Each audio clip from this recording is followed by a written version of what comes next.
Ambati Rambabu petition పై హైకోర్టులో విచారణ.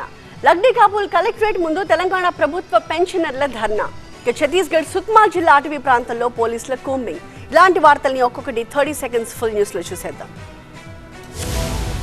గన్నవరం నియోజకవర్గంలో ఎమ్మెల్యే యార్లగడ్డ వెంకట్రావు ఆధ్వర్యంలో నిర్వహించిన గ్రీవెన్స్ ప్రజా సమస్యల పరిష్కారానికి భారీగా స్పందన వచ్చింది. గ్రీవెన్స్ కి 3 మండలాల నుంచి భారీగా ప్రజలు వచ్చారు. ప్రతి మండలానికి స్టాల్ ఏర్పాటు చేసి ప్రజల సమస్యల్ని అర్జీల రూపంలో తీసుకున్నారు. ప్రజా సమస్యల్ని త్వరితగతిన పరిష్కరించాలంటూ కృష్ణా జిల్లా collector DK Balaji, Gudivada RDO Padmavathi వివిధ శాఖల ప్రభుత్వ అధికారులకు విజ్ఞప్తి చేశారు ఎమ్మెల్యే. గన్నవరం నియోజకవర్గాన్ని మోడల్ నియోజకవర్గంగా తీర్చిదిద్దుతానని, పరిశ్రమలు, ఐటీ కంపెనీల్ని తీసుకువచ్చి యువతకు ఉద్యోగ అవకాశాలు కల్పిస్తానని హామీ ఇచ్చారు ఎమ్మెల్యే యార్లగడ్డ. నియోజకవర్గంలో 15,000 మంది యువతకు ఉద్యోగ అవకాశాలు కల్పిస్తానన్నారు. ఆదిలాబాద్ జిల్లాలో మరోసారి అంగన్వాడీలు ఆందోళనకు దిగారు. ఉట్నూరు మండల కేంద్రంలోని ఖానాపూర్ ఎమ్మెల్యే వెడ్మ బొజ్జి ఇంటి ముందు సిఐటియు ఆధ్వర్యంలో అంగన్వాడీలు ధర్నా నిర్వహించారు. అనంతరం ఎమ్మెల్యే పర్సనల్ సెక్రటరీకి మెమోరాండం అందించారు. జీవో నెంబర్ 10 వెంటనే రద్దు చేయాలని, అంగన్వాడీలకు రిటైర్మెంట్ బెనిఫిట్ 2 లక్షలు, హెల్పర్ కు ₹1,00,000 ఇవ్వాలని కోరారు. కాంగ్రెస్ పార్టీ మేనిఫెస్టోలో అంగన్వాడీలకు 18,000 వేతనం ఇస్తామని చెప్పి అధికారంలోకి వచ్చి 7 నెలలు గడుస్తున్నా ఆ దిశగా అడుగులు పడలేదని ఆరోపించారు. ఇప్పటికైనా అంగన్వాడీల సమస్యల పరిష్కారానికి ప్రభుత్వం చర్యలు తీసుకోవాలని విజ్ఞప్తి చేశారు. ఆ దిశగా చర్యలు తీసుకోకపోతే ఆందోళన బాటపడతామని హెచ్చరించారు అంగన్వాడీలు. విజయవాడలో పీఆర్ఎన్సీ కార్యాలయం ముందు నిరసనకు దిగారు పీఆర్ అవుట్సోర్సింగ్ సైట్ ఇంజనీర్లు, టెక్నికల్ అసిస్టెంట్లు. తమకు 14 నెలలుగా జీతాలు చెల్లించడం లేదని ఆవేదన వ్యక్తం చేశారు. 14 నెలల పాటు పని చేయించుకుని పీఆర్ఎన్సీ బాలునాయక్ ఇప్పుడు మీ అవసరం లేదనడం దారుణమన్నారు పీఆర్ అవుట్సోర్సింగ్ సైట్ ఇంజనీర్లు, టెక్నికల్ అసిస్టెంట్ నాయకులు దివాకర్. ఎప్పటికైనా రెగ్యులర్ అవుతుందనే నమ్మకంతో తక్కువ జీతానికి పనిచేస్తున్నా జీతాలు చెల్లించకపోగా ఉద్యోగ భద్రత కూడా కల్పించలేదని ఆరోపించారు. ఇప్పటికైనా తమకు ఉద్యోగ భద్రత కల్పించాలని, జీతాలు చెల్లించాలని ఈ విషయంలో CM Chandrababu, deputy CM Pawan Kalyan చొరవ తీసుకుని తమ కుటుంబాలు రోడ్డున పడకుండా ఆదుకోవాలని విజ్ఞప్తి చేశారు. లేదంటే రోడ్డెక్కి న్యాయ పోరాటం చేయడం తప్ప తమకు వేరే దారి లేదన్నారు.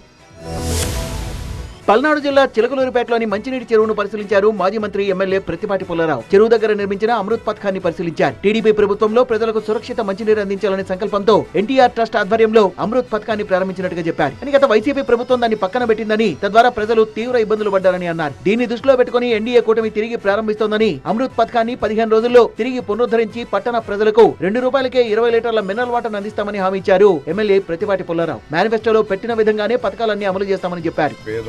సురక్షితమైనటువంటి మినరల్ వాటర్ అందించాం. తనకి 4+4 గన్మెన్లు కావాలని గతంలో వేసిన అంబటి రాంబాబు పిటిషన్ పై హైకోర్టులో విచారణ జరిగింది. దీనిపై విచారణ చేసిన గుంటూరు ఎస్పీ అంబటి రాంబాబుకి ఎలాంటి ప్రాణహాని లేదంటూ రిపోర్ట్ ఇచ్చారు. ఆ రిపోర్ట్ ను హైకోర్టుకు సమర్పించారు ప్రభుత్వ తరఫు లాయర్. దీనిపై అభ్యంతరాలు ఉంటే కౌంటర్ దాఖలు చేయాలని ఆదేశించింది. తదుపరి విచారణ ఈ నెల 22వ తేదీకి వాయిదా వేసింది. తనకు ప్రాణహాని ఉందని 4+4 గన్మెన్లు ఇవ్వాలని ఎన్నికల తర్వాత హైకోర్టును ఆశ్రయించారు అంబటి రాంబాబు. గతంలో ఉన్న 4+4 గన్మెన్ల భద్రతను యథావిధిగా కొనసాగించాలని కోరారు ఆయన. భద్రత పునరుద్ధరణపై పల్నాడు ఎస్పీ, డీజీపీకి వినతి పత్రాలు సమర్పించిన ప్రయోజనం లేదని పిటిషన్లో పేర్కొన్నారు. ప్రభుత్వం మారాక పెన్షన్లు నిలిపివేశారంటూ గుంటూరు కలెక్టరేట్ ముందు ఆందోళనకు దిగారు పెన్షనర్లు. కొన్నేళ్లుగా పెన్షన్ తీసుకుంటున్నా ఈ నెల నిలిపివేశారంటూ కలెక్టరేట్ లో ఫిర్యాదు చేశారు కాకుమాను మండలం గరికపాడుకు చెందిన 11 మంది బాధితులు. వైసీపీకి ఓటు వేశామనే అనుమానంతో తమ 11 మందికి పెన్షన్లు నిలిపివేశారని ఆరోపించారు. లిస్ట్ లో తమ పేరు వచ్చినా ఇవ్వకుండా 10 రోజుల పాటు తిప్పించుకున్నారని, తర్వాత మీ పెన్షన్ డబ్బులు వెనక్కి పంపించారని బాధితులు ఆరోపిస్తున్నారు. గ్రామ సెక్రటరీని ఎన్నిసార్లు కలిసినా పట్టించుకోవడం లేదన్నారు. ఇక నుంచి మా 11 మంది పెన్షన్లే కాదు, ప్రభుత్వం నుంచి వచ్చే ప్రతి పథకాన్ని ఆపేస్తామని బెదిరించారని వాపోతున్నారు. ఇప్పటికీ అర్హులైన తమకు పెన్షన్లు ఇప్పించాలని కలెక్టర్కు విజ్ఞప్తి చేశారు వారు. ప్రభుత్వ పెన్షనర్ల అపరిష్కృత సమస్యల పట్ల రాష్ట్ర ప్రభుత్వ వైఖరిని నిరసిస్తూ తెలంగాణ ప్రభుత్వ పెన్షన్దారులు హైదరాబాద్ లో ఆందోళనకు దిగారు.